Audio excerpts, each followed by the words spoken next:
Yon, another parts, another day. Papasok na tayo sa work. Ay, yan.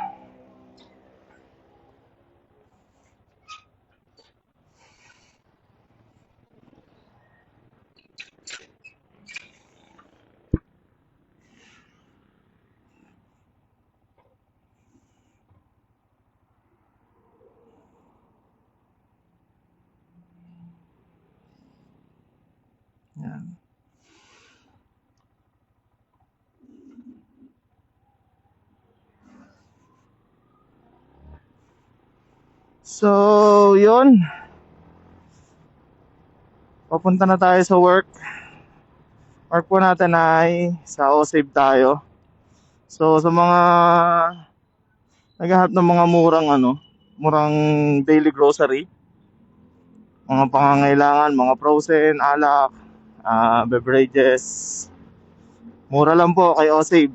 Meron po tayo sa branch ng dito sa Kabuyaw ay Mamatid, Mabuhay Phase 6, Gulod, South Marinig, Katapatan.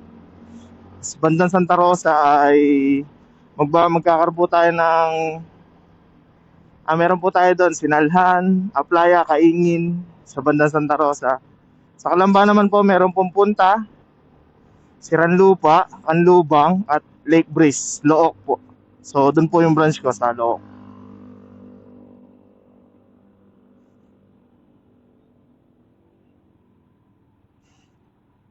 So, yan.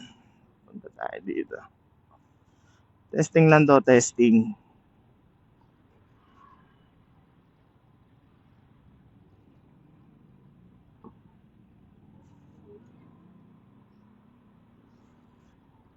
Hindi pala tayo makakapag-ride sa Wednesday.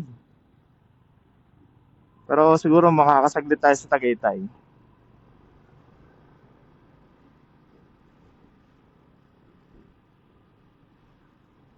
So, ang dami nating gadgets na. Bagay, dati ko lang naman din pinapangarap to. So, yun. Ang pinaka naging unang pangarap ko po ay magkaroon ng motor. Nagkaroon nga ako ng MIUI 125. So, hindi... Okay naman siya si MIUI 125.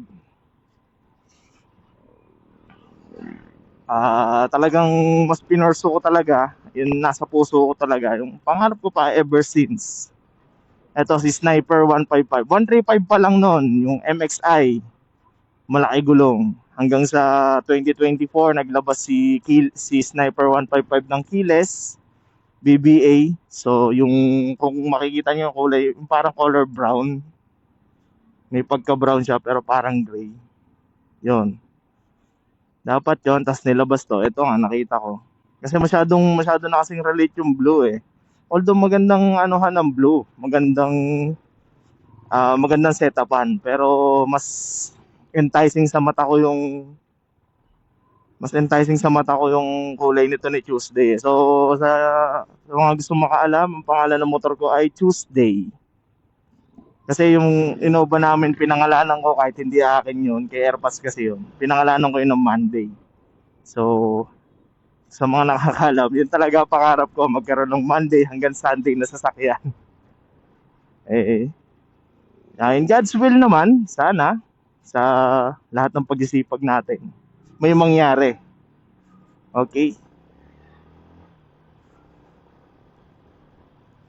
So, dito na tayo sa Look.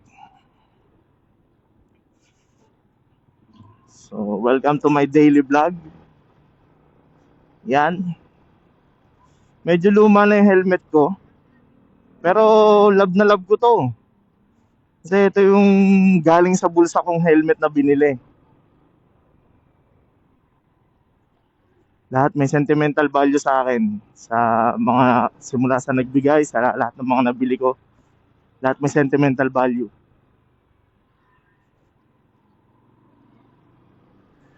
Pero hindi po ako mayaman. Ang mayaman po sa pagmamahal ang aking magulang. Kaya lahat ng meron ako ngayon, pasalamat galing sa kanila. Parang kilala ko tong ano to. Parang boss tong naka-MG na to. Zay. ZS. Parang may parang may naggagala nga po ng boss. No? So si Tuesday, marami siyang issue. Hindi na mawawala yung overheat. O sa awa naman ng Diyos, wala pang nangyayari sa tensioner ko. Pero sana wag na mangyari. Nag-overheat na po si Tuesday sa mga hindi nakakaalam. Sa palit cylinder head na siya. Tumagas yung coolant niya. Sa ngayon naman, still, running condition, smooth pa rin. Talagang nasa pag-aalaga talaga.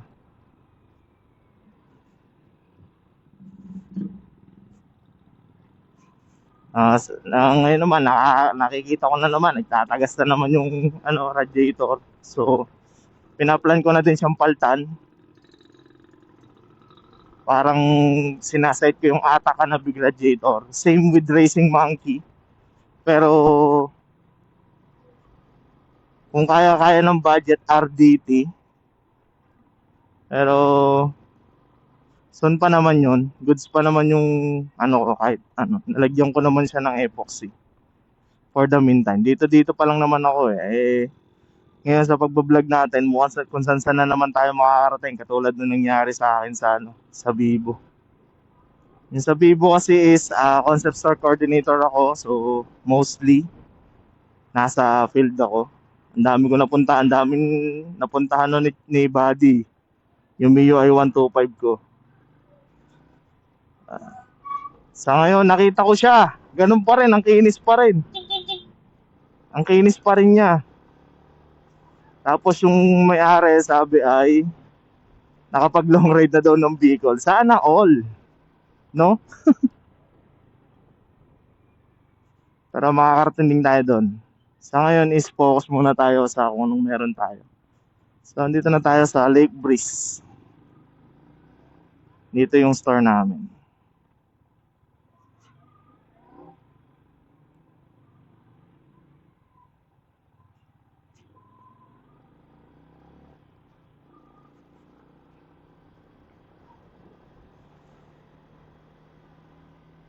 So, balikin ko na lang ulit kayo, Mimia, bago tayo umuwi.